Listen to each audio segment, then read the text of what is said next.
صلوات علی محمد کی۔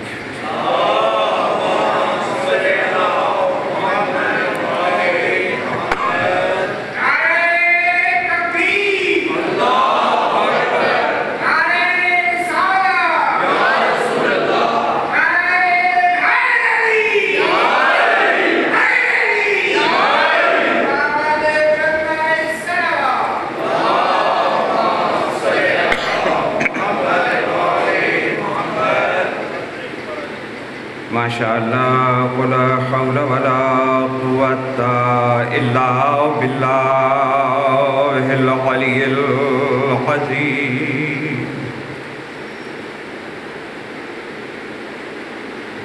رب اشرح لی صدری ویسر لی امری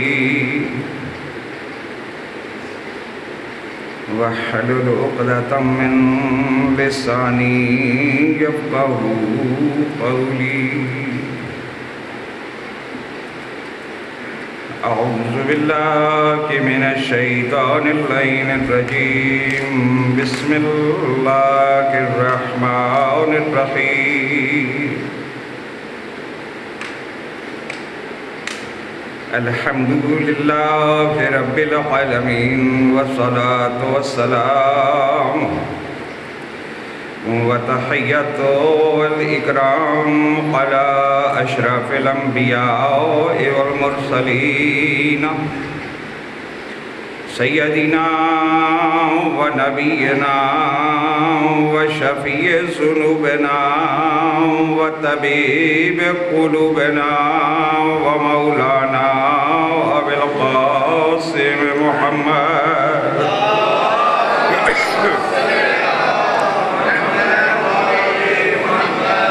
والصلاة والسلام على آلہ الطیبین الطاہرین المعصومین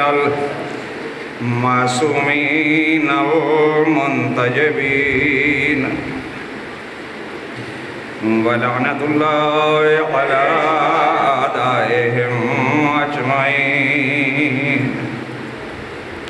اما بعد فقد قال رسول اللہ صلی اللہ علیہ وآلہ من کنت مولاہ فہذا علی مولا۔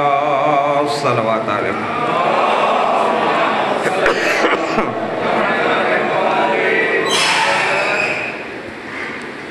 قرآن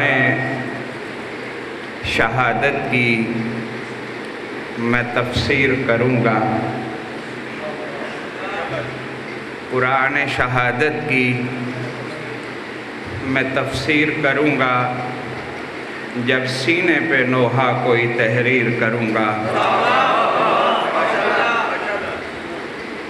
اللہ کی ذات آپ کا تشریف لانا اپنی بارگاہ میں عظیم عبادت شمار فرمائے۔ آج حق ایسے ہی بنتا تھا کہ ہر رکاوٹ کی، ہر مجبوری کی پرواہ کیے بغیر علی کی بیٹیوں اور علی کے بیٹوں کو پرسہ دینے کے لیے ہم سب صف عزا پہ جمع ہوں۔ اللہ کی ذات اس ماہ مبارک میں آپ کے رکھے ہوئے روزے اپنی بارگاہ میں قبول فرمائے، آپ کی نمازوں کو شرف قبولیت عطا فرمائے، اللہ آپ کی عبادتوں کو قبول فرمائے۔ آپ یقیناً ایک نمازی اور عادل امام کی صف ماتم پہ آئے بیٹھے ہیں۔ آپ نے اس پورے مہینے میں یا آئندہ 10 دن میں جو کوشش کریں گے اپنی روح کو مضبوط کرنے کی، اپنے تقوی کو جاندار کرنے کی، اللہ کی ذات آپ کی ان کوششوں کو ثمر آور کرے۔ اللہ کی ذات اس ماہ مبارک کے جتنے اثرات ہیں وہ سارا سال ہماری روحوں کے اوپر رہیں اور ہمیں اللہ اس سے فائدہ حاصل کرنے کی توفیق عطا فرمائے۔ آپ جس اماموں کے، جن ہادیوں کے ماننے والے ہیں، جنہیں اپنا سردار مانتے ہیں، ان کی کیفیت یہ ہے، تاریخ کے اندر یہ لکھا ہوا ہے کہ انہوں نے نوک سینہ پہ قرآن کی تلاوت کی تھی۔ اگر حسین کا عزادار گھر میں بیٹھ کے پنکھے کے نیچے بھی قرآن نہ پڑھ سکے تو پھر اس کو حسین کا عزادار ہونے کا حق نہیں ہے۔ سردار نوک نیزہ پہ تبلیغ کرتا ہوا جا رہا ہے اور قرآن کی تلاوت کرتا ہوا جا رہا ہے۔ حسین کا نوکر اس مہینے میں بھی اگر قرآن کی تلاوت گھر میں بیٹھ کے نہ کر سکے، پھر وہ خود سوچے کہ اس کا حسین کے ساتھ رشتہ کتنا مضبوط ہے۔ اللہ کی ذات نے آپ کو علی جیسا امام دیا ہے۔ اللہ بیماروں کو شفاء کاملہ عطا فرمائے، بے روزگاروں کو باعزت روزگار عطا فرمائے، مقروض مومنین کے قرض اپنے خزانوں سے ادا کرنے کے اسباب پیدا فرمائے، جن کے پاس اپنی چھت نہیں ہے اللہ انہیں عزاخانے قائم کرنے کے لیے باعزت چھت عطا فرمائے۔ اللہ کی ذات جن کو اللہ نے اولاد سے نوازا ہے، اللہ ان کی بہتر تربیت کی انہیں توفیق عطا فرمائے۔ کائنات کا خالق ان تمام گھروں میں جن کے اندر میرے جوان بیٹے اور بیٹیاں موجود ہیں، ان کے والدین کو اپنی جوان اولادوں کے لیے بہترین اور محفوظ مستقبل کی ضمانت عطا فرمائے۔ اللہ آپ سب کی دعاؤں کو مستجاب فرمائے۔ بلخص آج کی مجلس کے بانی میرے انتہائی واجب الاحترام بھائی سید عباس رضوی، اللہ ان کی دعاؤں کو مستجاب فرمائے، ان کی صف عزا کا بچھانا جناب زہرا کی بارگاہ میں شرف قبولیت حاصل کرے۔ اللہ ہم سب کی دعاؤں کی لاج رکھتے ہوئے اپنے وعدے کے مطابق زمانے کے حقیقی حاکم کے ظہور میں تعجیل فرمائے۔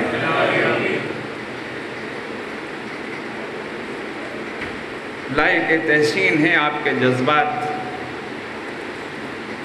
کہ آپ کے علماء کے ساتھ حکومت وقت نے ایک معاہدہ کیا، رات کی تاریکی میں اس معاہدے کو توڑ دیا۔ کوئی تفصیل آپ کی خدمت میں نہیں عرض کر رہا، لائق ستائش ہے آپ کا اتحاد اور آپ کا اتفاق۔ جس جذبے سے آپ نے علی المرتضیٰ کے جنازے کو کاندھا دیا ہے آج صبح، آپ کے اس جذبے کو دیکھ کے، آپ کی اس وحدت کو دیکھ کے، آپ کے اس اتحاد کو دیکھ کے حکومت کو اپنا رات کی تاریکی میں کیا ہوا فیصلہ دن کے اجالے میں تبدیل کرنا پڑا۔ اللہ کی ذات اس ملت کو ہمیشہ سر بلند رکھے اور علماء کا سایہ ہم سب کے سروں کے اوپر ہمیشہ قائم رہے۔ آپ سارا دن روزے سے تھے، زیادہ تکلیف دینا مقصود نہیں ہے، آپ مجھے پہلے سنتے رہتے ہیں، میں اپنی معروضات آپ کی خدمت میں عرض کرتا رہتا ہوں۔ آج بھی کوشش کروں گا چند جملے آپ کی خدمت تک اگر پہنچانے میں کامیاب ہو گیا۔ آپ کی توجہ کو بہتر کرنے کے لیے میں عرض کر رہا تھا، قرآن شہادت کی میں تفسیر کروں گا جب سینے پہ نوحہ کوئی تحریر کروں گا، رو دیں گے نکیرین شہ کرب و بلا کو، میں قبر میں بھی ماتم شبیر کروں گا۔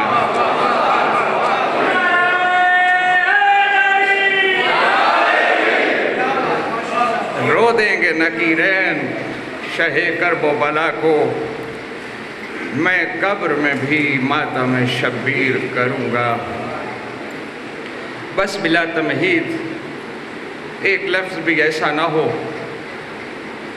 جس سے آپ کا وقت ضائع ہو۔ حضرت ابو ذر بہار الانوار کے اندر یہ واقعہ درج ہے، ابو ذر کہتے ہیں میں نے ارادہ کیا کہ میں حسنین کے نانا جان کی زیارت کے لیے جاؤں۔ آپ توجہ فرما رہے ہیں؟ آپ توجہ فرمائیں گے تو ایک طالب علم کی حیثیت سے میرا وعدہ ہے کہ آپ کو روزے کی تھکاوٹ بھی محسوس نہیں ہوگی، اور آپ کا علی المرتضیٰ کے ساتھ رشتہ بھی یہاں اٹھنے سے پہلے سے بڑھ کے مضبوط ہو چکا ہوگا۔ ابو ذر نے ارادہ کیا، کہتا میں ارادہ کر کے پیغمبر کی مجلس میں حاضر ہوا۔ میں نے دیکھا حسنین کے نانا جان، فاطمہ کے بابا جان خوبصورت گفتگو فرما رہے ہیں، خطبہ جاری ہے، لوگ سن رہے ہیں۔ میں بھی جا کے ادب کے ساتھ بیٹھ گیا، میں باتیں سننے لگ گیا۔ تھوڑا سا وقت گزرا، میں نے دیکھا کہ حسنین کے بابا جان اس مجلس میں تشریف لائے۔ پیغمبر اسلام نے اپنا خطبہ چھوڑا، اپنی جگہ پہ کھڑے ہوئے، آگے بڑھ کے اپنے بھائی علی کو سینے سے لگایا۔ یہ ابو ذر کے الفاظ ہیں، بہار الانوار کے اندر کہتا ہے میں نے اپنی آنکھوں سے دیکھا کہ پیغمبر نے اپنے بھائی کی دونوں آنکھوں کے درمیان پیشانی پہ بوسہ دیا۔ علی المرتضیٰ تشریف فرما ہوئے، پیغمبر اپنی مسند پہ تشریف فرما ہوئے۔ میں یہ خیال کر رہا تھا کہ پیغمبر نے جہاں اپنی گفتگو کو چھوڑا تھا وہیں سے اپنی گفتگو کا دوبارہ آغاز فرمائیں گے۔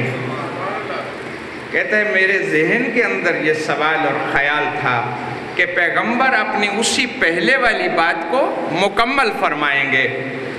جیسے ہی میں نے سوچا، اللہ کے رسول نے مجھے مخاطب کر کے کہا کہ ابو ذر، یہ جو اب آیا ہے تم اسے جانتے ہو؟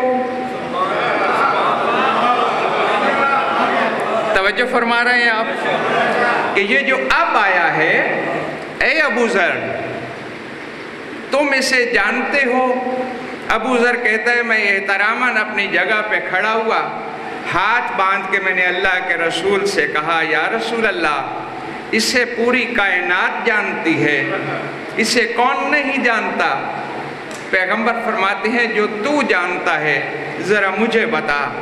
ابو ذر کہتے ہیں یہ آپ کے بھائی ہیں، آپ کے سگے چچا کے بیٹے ہیں، یہ فاطمہ کے شوہر ہیں، یہ اس کائنات کے اندر امیر المومنین ہیں۔ اللہ کی بھری کائنات کے اندر جہاں بھی روئے زمین کے اوپر کوئی مومن ہوگا اس کا امیر یہ علی ہوگا۔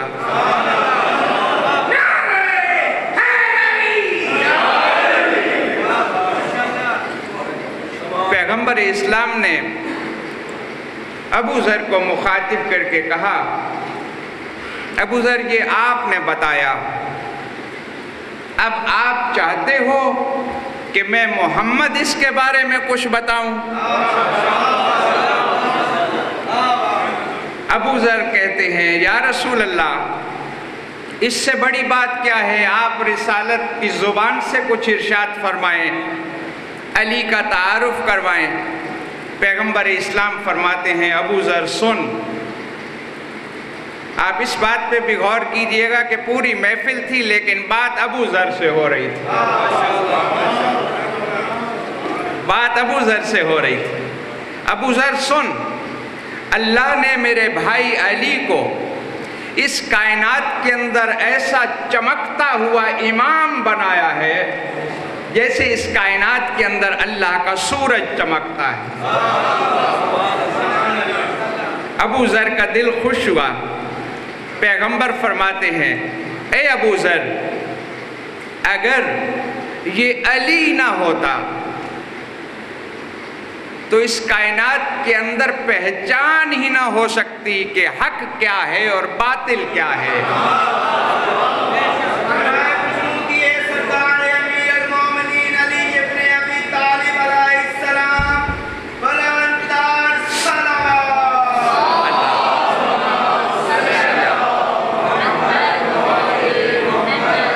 پتہ ہی نہ چلتا حق کیا ہے اور باطل ابو ذر آپ خوش ہوئے ہو؟ ابو ذر ہاتھ باندھ کے کہتے ہیں کل ایمان، آپ نے میرا کلیجہ ٹھنڈا کر دیا، میں خوش ہو گیا، لیکن مجھے آپ کی عزت کی قسم ہے آپ کے سامنے میں جھوٹ نہیں بول سکتا، میری طبیعت ابھی سیر نہیں ہوئی ہے، میں خوش تو ہو گیا ہوں۔ پیغمبر فرماتے ہیں اچھا ابو ذر، میں سناتا رہوں گا، تو سنتا رہے۔ ابو ذر کہتے ہیں ارشاد فرمائیں، پیغمبر اسلام فرماتے ہیں اگر علی نہ ہوتا اس بھری اللہ کی کائنات میں کسی کو پتہ نہ چلتا مومن کون ہے اور منافق کون ہے۔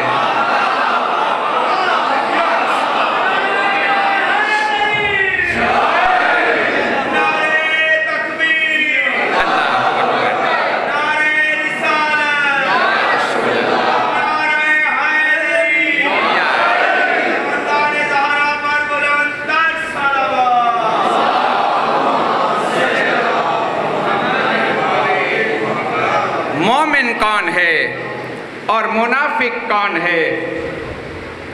ابو ذر اور سن، پیغمبر فرماتے ہیں ابو ذر خیال کر اللہ کی اس بھری کائنات کے اندر جو اعمال بجا لائے جا رہے ہیں، جو عبادتیں ہو رہی ہیں، اگر میرا بھائی علی نہ ہوتا تو نہ اس کا ثواب ہوتا نہ اس کا عذاب ہوتا۔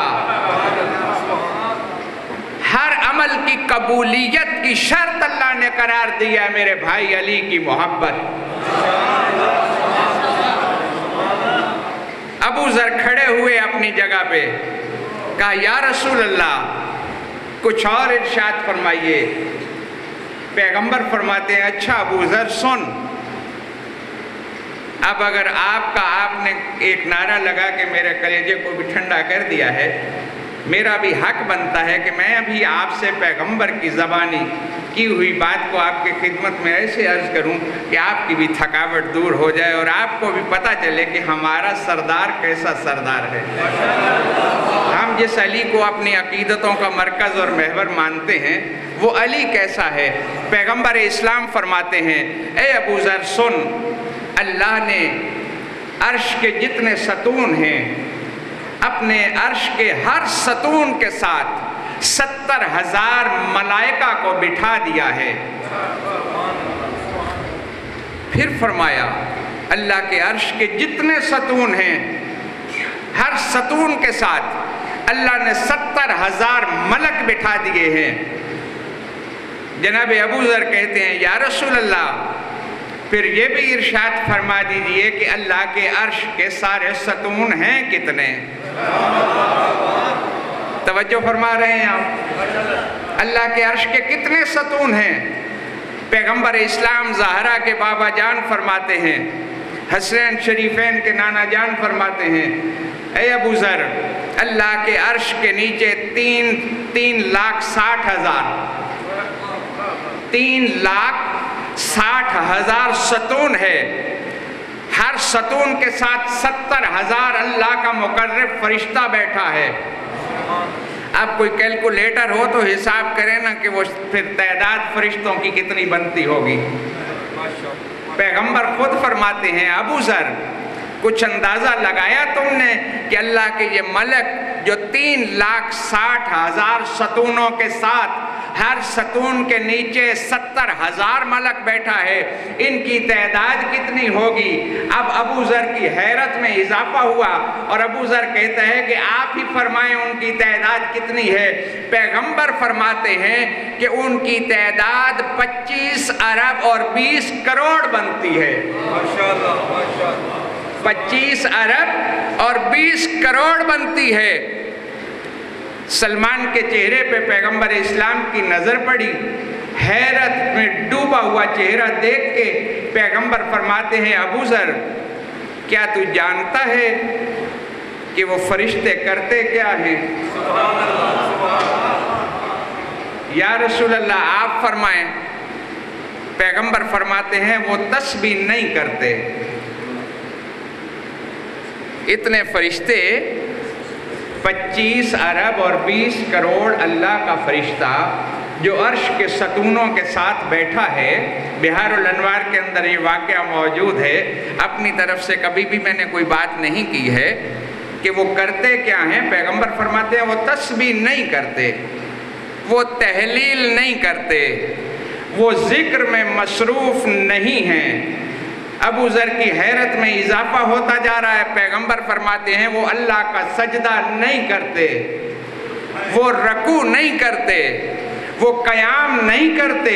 جب پیغمبر یہاں پہنچے، ابو ذر گھبرا کے اپنی جگہ پہ کھڑے ہو کے کہتے ہیں یا رسول اللہ پھر وہ کرتے کیا ہے؟ جب تسبیح نہیں کرتے، تحلیل نہیں کرتے، ذکر نہیں ہے، قیام اور رکوع نہیں ہے، سجدہ نہیں ہے، پھر وہ کرتے کیا ہیں؟ پیغمبر اسلام علی المرتضیٰ کی طرف دیکھ کے ابو ذر کو مخاطب کر کے کہتے ہیں اللہ کا 25 ارب اور 20 کروڑ فرشتہ، اللہ نے ان کی ڈیوٹی یہ لگائی ہے، ان کی ذمہ داری یہ ہے، وہ علی کے دشمنوں پہ لعنت کرتے ہیں اور میرے بھائی علی پہ صلوات بھیجتے ہیں۔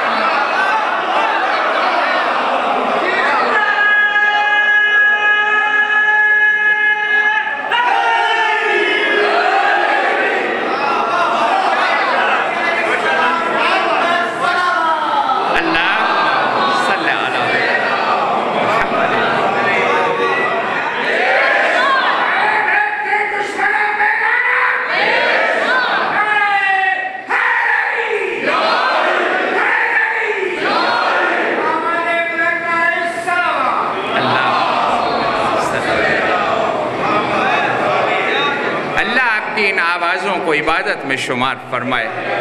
علی کی محبت میں بولنے کا ایسے ہی حق ہے۔ بس ایک لمحے کے لیے غور کرنے کی ضرورت ہے کہ اللہ نے ہمیں ایسا سردار علی عطا کیا ہے، ایسا امام عطا فرمایا ہے۔ میں کئی دفعہ آپ کی خدمت میں عرض کر چکا ہوں، ایک جملے میں احاطہ کرتا ہوں جناب مسلم کی بات کا۔ محمد بن مسلم چھٹے امام کے شاگرد تھے، کوفہ کے رہنے والے تھے۔ کوفہ واپس آ گئے تعلیم مکمل کر کے۔ طریقہ یہ تھا مسجد میں آ کے ایک کونے میں بیٹھ جاتے تھے، لوگوں کے آنے کا انتظار کرتے تھے۔ جب لوگ آ جاتے تھے کچھ 4 5 10 لوگ، پھر پیغمبر کی حدیثیں، آل محمد کی تعلیمات ان کو دیتے تھے۔ یعنی پڑھنے والا پہلے آ جاتا تھا۔ آج پڑھنے والے کا مطالبہ ہے، فون پہ پوچھ رہا ہوتا ہے مجمع کتنا ہو گیا، میں آ جاؤں۔ اس مجلس اور آج کی مجلس میں فرق عرض کر رہا ہوں۔ محمد بن مسلم پہلے آتے تھے اور عالم ایسے تھے، 70,000 حدیث معصومین کی زبانی یاد تھی، قرآن کے حافظ تھے، نہج البلاغہ کے حافظ تھے۔ کائنات کی کوئی بات محمد بن مسلم سے جو آدمی کرتا تھا، آیت سے جواب دیتے تھے یا پیغمبر کی حدیث سے جواب دیتے تھے، کوئی اور بات نہیں کرتے تھے۔ ایک کونے میں تشریف فرما تھے، ابھی لوگ نہیں آئے تھے، چند لوگ آ گئے۔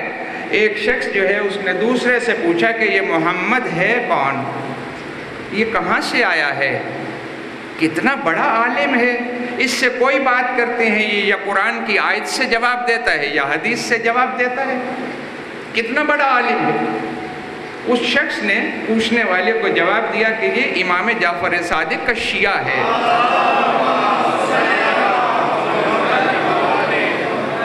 ایک بلند صلوات ہدیہ فرما دیجیے۔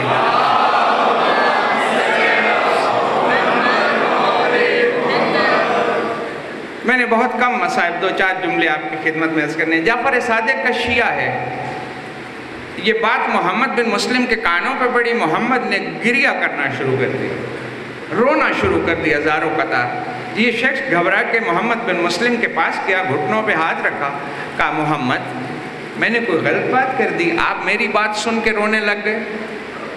محمد بن مسلم نے کہا نہیں، میں آپ کو یہ نہیں کہہ رہا کہ آپ نے کوئی غلط بات کی ہے۔ کہا پھر آپ روتے کیوں ہیں؟ کہا میں رو اس لیے رہا ہوں کہ اگر محشر کے میدان میں میرے چھٹے امام نے مجھ سے پوچھ لیا کہ محمد لوگ تجھے میرا شیعہ سمجھتے تھے، کیا تیرا یہ معیار تھا کہ لوگ تجھے میرا شیعہ کہتے؟ کیا تیرا یہ معیار تھا؟ ابھی 10 دن رمضان کے باقی ہیں، علی المرتضیٰ کی سیرت ہمارے سامنے ہے۔ علی المرتضیٰ آپ کے وہ امام ہیں جنہوں نے ہر میدان کے اندر فتح حاصل کی ہے۔ دشمن بھی جانتا تھا کہ علی کا مقابلہ کرنا بہت مشکل ہے، علی کے سامنے تلوار لے کے آنا ممکن نہیں ہے۔ دشمن جانتا تھا کہ اگر علی پہ وار ہو سکتا ہے تو سجدے کی حالت میں ہو سکتا ہے اور کوئی صورت نہیں۔ علی ایسے بہادر تھے کہ جب بھی علی نے جنگ لڑی ہے اور دشمن کے اوپر وار کیا ہے، آپ کے آقا و مولا نے، میں اپنے بچوں کے لیے عرض کرتا ہوں، علی نے کبھی دوسرا وار نہیں کیا، ضرورت ہی نہیں پڑی دوسرے وار کی۔ ایک ہی وار سے 2 ٹکڑے کر دیتے تھے۔ بہت سی باتیں اور مطالب میرے ذہن میں ہے۔ لیلۃ الحریر میں بہت سے لوگ قتل ہوئے۔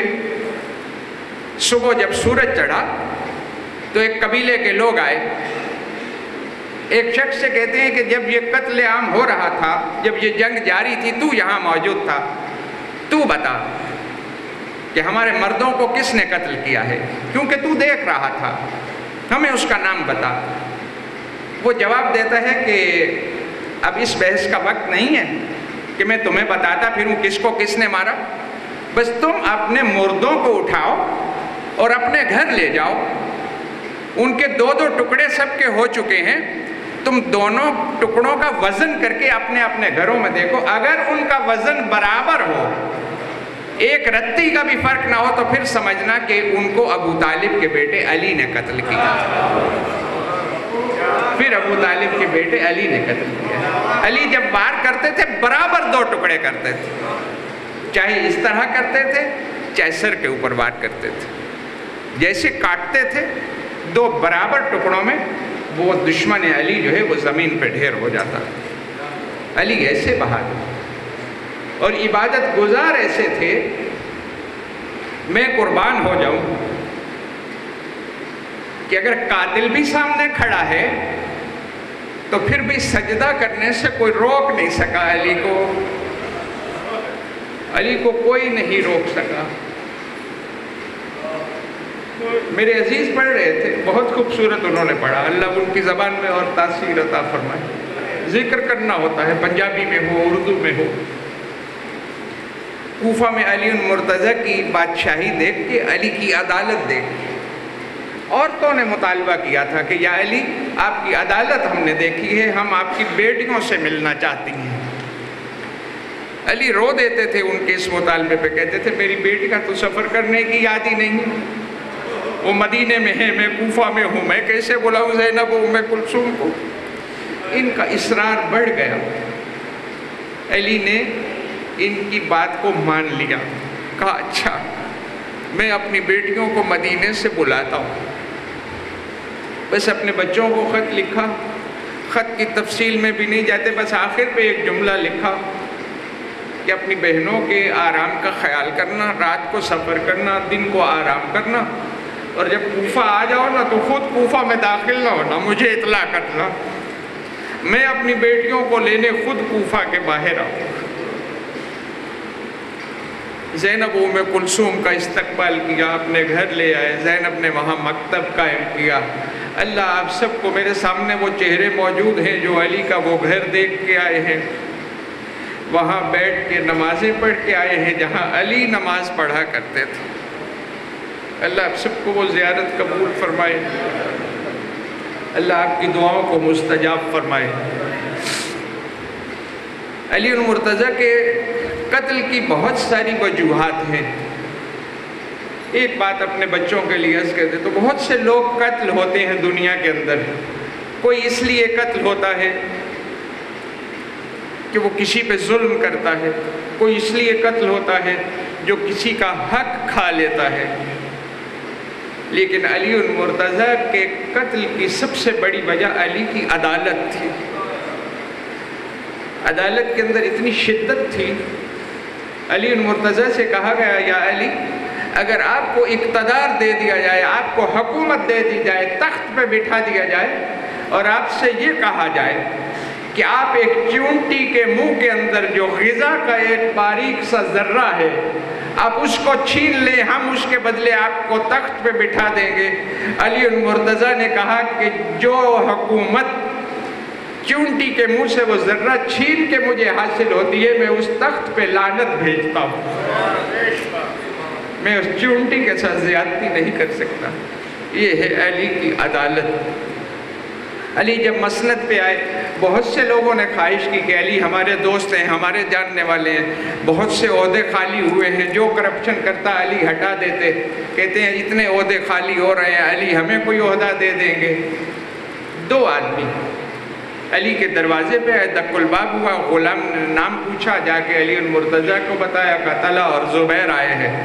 علی المرتضیٰ نے دوبارہ بھیجا، کہا پوچھ کے آؤ، ذاتی کام کے لیے آئے ہیں یا عوام الناس کا کوئی مسئلہ لے کے آئے ہیں؟ انہوں نے کہا ہم ذاتی کام کے لیے آئے ہیں۔ یہ اندر آئے، علی نے اجازت دی آنے کی۔ یہ جب سلام کر کے بیٹھے، علی المرتضیٰ کے پاس ایک چراغ جل رہا تھا، علی نے اس چراغ کو بجھا دیا اور دوسرے چراغ کو آگ دی اور وہ جل گیا۔ کچھ باتیں ہونے لگیں، انہوں نے اجازت چاہی۔ جب اجازت چاہی تو علی المرتضیٰ نے کہا کہ آپ کیسے آئے تھے، کس کام سے آئے تھے؟ کہا بس جس کام سے آئے تھے اس کا ارادہ تو ہم نے ترک کر دیا۔ کہا ترک کیوں کیا؟ کہا آپ پہلے یہ بتائیے کہ آپ نے یہ چراغ بجھایا کیوں اور دوسرا چراغ جلایا کیوں؟ علی المرتضیٰ نے کہا میں نے دروازے پہ اسی لیے پوچھا تھا کہ تمہارا کوئی ذاتی کام ہے یا لوگوں کا کام لے کے آئے ہو؟ آپ نے کہا تھا ذاتی کام ہے۔ جو چراغ پہلے جل رہا تھا، جس میں حساب کتاب کر رہا تھا، بیت المال کے پیسوں سے جل رہا تھا، اس میں بیت المال کا تیل جل رہا تھا۔ میں بیت المال کے تیل میں جلنے والے چراغ کی روشنی میں کسی کی ذاتی بات نہیں سن سکتا۔ میں نے اپنے گھر کا چراغ روشن کیا جو میرا ذاتی چراغ تھا، میں اس کی روشنی میں تمہاری بات سننے لگا ہوں۔ کہتے جب ہم نے آپ کی یہ عدالت دیکھی تو ہم نے اپنا ارادہ ترک کر دیا کہ جو بیت المال کے چراغ کی روشنی میں ہماری ذاتی بات نہیں سنتا وہ ہمیں کوئی عہدہ دے سکتا ہے۔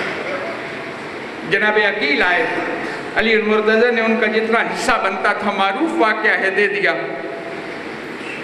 جناب عقیل دوبارہ آئے، کہا میرے بچے زیادہ ہیں، میں اہل و عیال والا ہوں، مجھے اور چاہیے۔ علی المرتضیٰ کہتے ہیں میں دوبارہ نہیں دے سکتا، جتنا حصہ بنتا تھا میں دے چکا ہوں۔ انہوں نے اصرار کیا، امیر المومنین نے وہ چراغ آگے کیا اور کہا کہ عقیل بھائی آپ ایسا کریں، اس چراغ کے اوپر ذرا اپنا ہاتھ تو رکھ دیں۔ جناب عقیل نے اپنے ہاتھ کو اپنے سینے پہ رکھا اور کہا آپ بھائی کو دعوت دیتے ہو کہ وہ آگ میں اپنے ہاتھ کو جلا دے؟ علی المرتضیٰ کہتے ہیں اپنے ہاتھ کو دنیا کی آگ سے بچاتے ہو اور میرے ہاتھ کو جہنم کی آگ میں جھونکنا چاہتے ہو؟ میری عدالت اس بات کی اجازت نہیں دیتی۔ آپ اس عادل امام کے ماننے والے ہیں۔ آج جو صبح تھی نا، آزان ہوئی تھی، یہ علی کی آخری آزان تھی، یہ علی المرتضیٰ کی آخری آزان۔ جب اپنے گھر سے نکلنے لگے ہیں نا علی المرتضیٰ، تو گھر کے اندر جو پرندے پالے ہوئے تھے وہ بھی امام کی آبا کو اپنی چونچوں میں پکڑتے تھے اور پکار پکار کے کہتے تھے کہ نہ جائیے۔ بیٹیاں دروازے تک رخصت کرنے کے لیے آئی تھیں۔ علی مسجد کوفہ میں آئے، علی المرتضیٰ نے آ کے جب دیکھا کہ لوگ سوئے ہوئے ہیں، ان میں ابن ملجم بھی لیٹا ہوا تھا۔ آپ اس امام کے ماننے والے ہیں جو امام اپنے قاتل کو بھی نماز کی دعوت دے رہا ہے۔ ابن ملجم کو جگا کے کہتے ہیں ابن ملجم نماز کا وقت ہے، اٹھ اور نماز پڑھ، اور ساتھ اس کو یہ بھی کہتے ہیں کہ میں یہ بھی جانتا ہوں کہ تو اپنے زیر جامہ چھپا کے کیا لایا ہے۔ اپنے قاتل کو جگایا، علی گلدستہ اذان پہ گئے، علی المرتضیٰ نے اللہ کی وحدانیت اور اللہ کی کبریائی کا اعلان کیا۔ پورے کوفہ نے علی کی یہ آخری اذان سنی۔ اس کے بعد علی محراب مسجد میں آئے، جیسے ہی نماز پڑھنے لگے اپنا سر سجدے میں رکھا، قاتل نے وار کیا، علی کا سر شگافتہ ہو گیا۔ عزادارو جبریل پہلے بھی آتا تھا، لیکن جبریل آتا تھا مکے اور مدینے میں۔ آج جبریل پہلے آتا تھا خوشخبریاں لے کے، آج علی مکہ اور مدینہ نہیں آ رہا، آج جبریل آ رہا ہے کوفہ کے اندر، اور اس انداز میں آ رہا ہے۔ جبریل اپنے پروں سے ماتم کرتا ہوا آ رہا ہے، جو ماتم کرتا ہے وہ نوحہ پڑھتا ہے۔ جبریل نوحہ پڑھتا ہوا آ رہا تھا کہ اے کوفہ والو، ہدایت کے مینار گرا دیے گئے، امیر المومنین کو قتل کر دیا گیا۔ اس نوحے کی صدا زینب و ام کلثوم نے سنی۔ سب سے پہلے اپنے زخمی بابا کے پاس امیر حسن مجتبیٰ پہنچے اور اپنے بابا کے سر کو اٹھا کے اپنے زانوں کے اوپر رکھا، سر سے خون بہ رہا تھا۔ علی المرتضیٰ سے کہتے ہیں بابا جان، آپ کا یہ حال کس نے کیا ہے؟ جب روتے ہوئے دیکھا تو حسن مجتبیٰ کو منع کیا کہ گریہ نہ کرو، یہ دنیا ہمیشہ رہنے کی جگہ نہیں ہے، سب نے چلے جانا ہے، حسن بیٹا صبر کرو، اور سب سے پہلے مجھے یہی رہنے دو، اور جہاں میں نے نماز چھوڑی ہے پہلے نماز پڑھاؤ۔ حسن اپنے بابا کے مصلی پہ کھڑے ہوئے۔ یہ پہلی جماعت تھی جو ایک اپنے امام بیٹے کے پیچھے بیٹھ کے علی المرتضیٰ نماز ادا کر رہے تھے، لیکن عالم یہ تھا، تاریخ کہتی ہے علی کبھی دائیں گر جاتے تھے اور کبھی بائیں گر جاتے تھے۔ علی المرتضیٰ نے نماز مکمل کروائی، حسن نے نماز مکمل کروائی۔ اتنی دیر میں ایک شور اٹھا کہ ابن ملجم گرفتار ہو چکا ہے اور اس کو لوگ لا رہے ہیں۔ میں کہتا ہوں یا علی، آپ کو ضرب لگی کوفہ کی مسجد میں، آپ کا سر شگافتہ ہو گیا، لیکن آپ تو کتنے خوش قسمت ہیں یا علی۔ قاتل ان کے پکڑے جاتے ہیں جن کے بیٹے موجود ہوں، جن کے بھائی موجود ہوں۔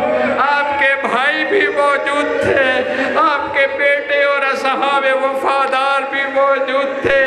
ایک قتل کربلا میں ہوا تھا اور جس کا قاتل وہ بڑے اطمینان کے ساتھ ضربے لگاتا تھا، کیونکہ وہ جانتا تھا کہ مجھے گرفتار نہیں کیا جا سکتا، اور جسے میں قتل کر رہا ہوں اس کا کوئی بچہ ہی نہیں ہے۔ علی المرتضیٰ کو اٹھا کے حسن اور حسین اپنے گھر کی طرف چلے، اپنے بابا کو ہاتھوں پہ اٹھایا ہوا، اور پیچھے صحابیوں کا ماتمی جلوس گریہ اور عذاب پا کرتے ہوئے آ رہے تھے۔ جیسے ابھی گھر سے تھوڑے فاصلے پہ تھے، علی المرتضیٰ نے آنکھیں کھولی اور کہا حسن بیٹا، اے میرے حسین بیٹے، مجھے یہی زمین پہ رکھ دو اور میرے صحابیوں سے کہو اپنے گھروں کو واپس چلے جائے۔ حسن رو کے کہتے ہیں بابا جان، آپ کی محبت میں آ رہے ہیں، آپ کا ماتم اور گریہ کرتے ہوئے آ رہے ہیں، ہم انہیں واپس کیسے بھیج دیں؟ علی المرتضیٰ رو دیے اور رو کے کہتے ہیں میرے دروازے کے اوپر اور میری بیٹیاں زینب و ام کلثوم بلند آواز میں رو رہی ہے اور میرا انتظار کر رہی ہے۔ میں برداشت نہیں کر سکتا کہ میری بیٹی زینب کے رونے کی آواز وہ میرے صحابیوں کے کانوں میں پہنچے۔ میں ہاتھ باندھ کے کہتا ہوں یا علی، یہ تو آپ کے وفادار صحابی ہیں، آپ گوارا نہیں کرتے کہ زینب کے رونے کی آواز ان کے کانوں پہ پہنچے، کل آپ کیسے برداشت کریں گے؟ شرابیوں کا مجمع ہوگا اور یہی آپ کی دختر زینب ہوگی۔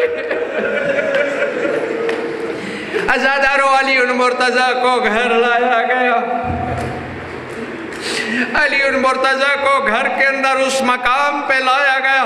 علی کو مسجد سے اٹھا کے گھر لے آئے، لیکن علی کو اس مقام پر بیٹے لے گئے جہاں ان کے بابا جان گھر میں مصلی پہ عبادت کیا کرتے تھے۔ مصلی عبادت کے اوپر علی المرتضیٰ کو لٹا دیا گیا۔ بیٹیوں نے بیان کرنے شروع کیے، ارد گرد سارے بیٹے اور بیٹیاں موجود تھی۔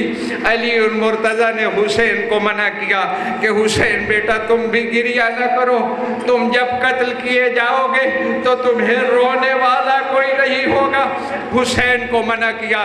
میں نے عرض کیا جب مسجد میں حسن روئے تو حسن کو منع کیا، لیکن یہاں جب گھر آ کے لیٹ گئے علی نے آنکھیں کھولی اور علی نے دیکھا کہ زینب و ام کلثوم بلند آواز سے بیان کر رہی ہے، تو تاریخ کہتی ہے علی نے اپنی بیٹیوں کو منع نہیں کیا بلکہ علی نے بھی بلند آواز میں رونا شروع کر دیا۔ اپنے بیٹوں کو قریب بلایا، اپنی بیٹیوں کو بلایا، علی المرتضیٰ نے وصیتیں کرنی شروع کی۔ جب وصیتیں کر رہے تھے نا، حسن مجتبیٰ سے کہتے حسن بیٹا آپ سب میرے سامنے ہو لیکن مجھے زینب بیٹی نظر نہیں آ رہی۔ حسن سر جھکا کے کہتے ہیں بابا آپ کے پیروں والی طرف بیٹھ کے رو رہی ہے، کہا میری بیٹی زینب کو بلاؤ۔ جب حسن قریب آئے نا کہ آپ کو بابا بلا رہے ہیں، زینب بڑی مشکل سے اپنی چادر کو سمیٹ کے اپنے چہرے پہ نقاب ڈال کے آہستہ آہستہ اپنے بابا کے سامنے آ کے بی بی خاموش کھڑی ہو گئی۔ اب نقاب سے دیکھ رہی تھی کہ میرے بابا گریہ کر رہے ہیں، کہتی ہے بابا مجھے بلایا جو ہے تو میرے ساتھ بات کرو، آپ گریہ کیوں کرتے ہو؟ علی المرتضیٰ زیادہ رونے لگے اور رو کے کہتے ہیں زینب میں روتا اس لیے ہوں کہ تو آج اپنے بابا کے سامنے اپنی چادر کو سنبھال کے کھڑی ہے، لیکن میں شام غریبہ دیکھ رہا ہوں کہ نامحرموں کا مجمع ہوگا اور تیرے سر سے چادر کو اتار لیا جائے۔ عزادارو اس بات کو دیکھیں کہ علی مسلح عبادت پہ زخمی حالت میں لیٹے ہوئے ہیں اپنی اولاد کے درمیان، لیکن حسین کی مجلس پڑھ رہے ہیں۔ زخمی حالت میں بھی علی کربلا کو یاد کر کر کے رو رہے ہیں۔ اپنی بیٹی سے کہتے ہیں زینب بیٹا آپ اپنے بابا کے سامنے نقاب کر کے کیوں کھڑی ہو؟ بابا مجھے آپ سے حیا آتی ہے، بابا آپ تو جانتے ہیں میں ساری زندگی آپ کے سامنے کبھی نہیں آئی۔ زینب بیٹا پھر تیرے سر سے چادر چھین لی جائے گی، تو کوئی اپنی ماں سے زیادہ پردہ دار ہے۔ علی المرتضیٰ نے عجیب جملہ اپنی بیٹی سے کہا کہ تو کوئی اپنی ماں سے بڑی پردہ دار ہے، تیری ماں بھی تو دربار میں گئی تھی، زینب تو بھی دربار میں جائے گی۔ زینب کہتی ہے بابا میری ماں میں اور مجھ میں ایک بہت بڑا فرق ہے۔ علی رو دیے کہتے ہیں کیسا عجیب جملہ کہا ہے زینب بیٹا، آپ کا اور آپ کی ماں میں کیا فرق ہے؟ زینب کہتی ہے میری ماں بابا علی اپنے بابا محمد کی اکلوتی بیٹی تھی، میری ماں کا بھائی کوئی نہیں تھا۔ بابا میں تیرے جیسے امیر کی بیٹی ہوں، میرے 18 بھائی ہیں۔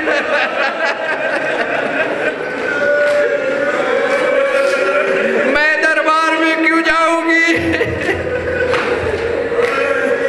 علی المرتضیٰ کی حالت ختم ہوئی، آپ کی زحمت بس ابھی مولا کی شبی کا زیارت کیجئے گا، ماتمداری کیجئے گا، زینب و ام کلثوم کو، حسن و حسین کو، جناب زہرا کو، امام زمان کو بھرپور طریقے سے پرسہ دیجئے گا۔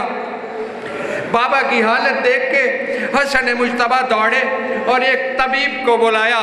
جب وہ طبیب آیا نا عزادارو، علی کے سر کا جائزہ لیا اور ایک گوشت کا ٹکڑا علی المرتضیٰ کے زخم کے اندر رکھا، کچھ دیر کے لیے زخم کو بند کیا اور کچھ دیر کے بعد جب زخم کو کھول کے اس حکیم نے، اس طبیب نے اس گوشت کے ٹکڑے کو نکالا تو گوشت کا ٹکڑا جو ہے وہ زہر سے بھر چکا تھا۔ اس نے حسن مجتبیٰ کے گلے میں باہیں ڈالی اور طبیب لے کے گھر کے ایک کونے میں گیا اور کہتا ہے حسن ہر کسی نے جانا ہے آپ کے بابا آپ سے جدا ہونے والے ہیں، اپنے بابا سے کہو کہ اگر آپ کو کوئی وصیت کرنا چاہتے ہیں تو وصیت کر دیں، اور اگر ہو سکتا ہے تو اپنے بابا کو دودھ پلاؤ، اپنے بابا کو کوئی شربت کا جام پلاؤ تاکہ زہر کا اثر کچھ تھوڑا کم ہو جائے اور علی کی تکلیف میں کچھ افاقہ ہو جائے۔ خدا جانے کہ یہ طبیب کی بات اس چار دیواری سے باہر کیسے چلی گئی۔ ایک لمحہ نہیں گزرا تھا عزاداروں کہ کوفہ کے جتنے بچے تھے انہوں نے اپنے ہاتھوں میں دودھ کے جام اٹھائے ہوئے، کسی کے ہاتھ میں شربات، تک الباب کرتے تھے، کہتے تھے ہمارے امام کو ہماری طرف سے یہ دودھ پلا دیجئے۔ میں آپ کی وساطت سے اپنے پاک امام کی بارگاہ میں، زخمی علی کی بارگاہ میں ہاتھ باندھ کے کہتا ہوں یا علی، آپ نے یہ دودھ اور شربت مانگا تو نہیں تھا، اتنے لوگ لے کے آ گئے، ذرا کربلا آئیے، اصغر کے لیے او حسین دو گھونٹ پانی مانگتے۔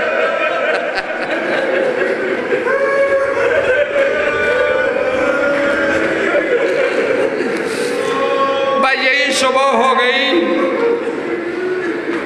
علی کا جنازہ اٹھا، حسن اور حسین نے اٹھایا، زینب ام کلثوم دوڑ کے دروازے تک آتی تھی، پھر واپس پلٹ جاتی تھی۔ میں نے نجف کے اندر مولا کے حرم میں ایک بزرگ سید عالم کو یہ پڑھتے ہوئے سنا ہے کہ جب تیسری مرتبہ علی کی بیٹیاں دروازے کے پاس آ کے واپس پلٹنے لگی تو علی کے گھر کا دروازہ گویا ہو گیا اور بول کے کہتا ہے اے دختران علی، اپنے بابا کے جنازے کے پیچھے کیوں نہیں جاتی ہو؟ ہر کوئی تمہارے بابا کے جنازے کے ساتھ جا رہا ہے۔ زینب عالیہ نے جب دروازے کی یہ آواز سنی تو دروازے کو مخاطب کر کے کہتی ہیں کہ اے دروازے، تو نہیں جانتا جب میں 5 سال کی تھی اور میری ماں اس دنیا سے گئی تھی، رات کی تاریکی میں مدینے میں میری ماں کا جنازہ اٹھا تھا، میں 5 سال کی عمر میں اپنے سر پہ چادر لے کے اپنی ماں کے جنازے کے نیچے جا رہی تھی، میرے باپ نے بیٹوں سے پوچھا تھا کہ 5واں جنازے کے نیچے کون ہے؟ میرے حسین بھائی نے کہا تھا کہ زینب بہن اماں کے جنازے کے ساتھ آ رہی ہے۔ میرے بابا نے کہا تھا کہ ماں کا جنازہ یہی رکھ دو اور پہلے زینب کو گھر چھوڑا۔ اب میں بابا کے جنازے کے ساتھ کیسے جا سکتی ہوں؟ عزاداروں، ختم ہو گئی آپ کی مجلس۔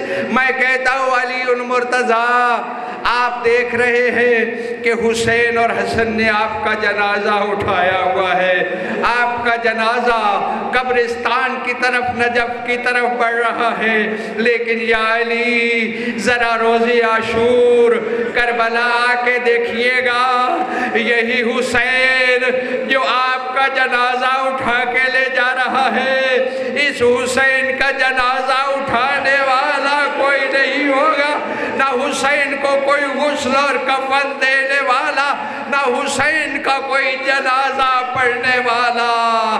ماتم علی، ماتم حسین، ماتم حسین۔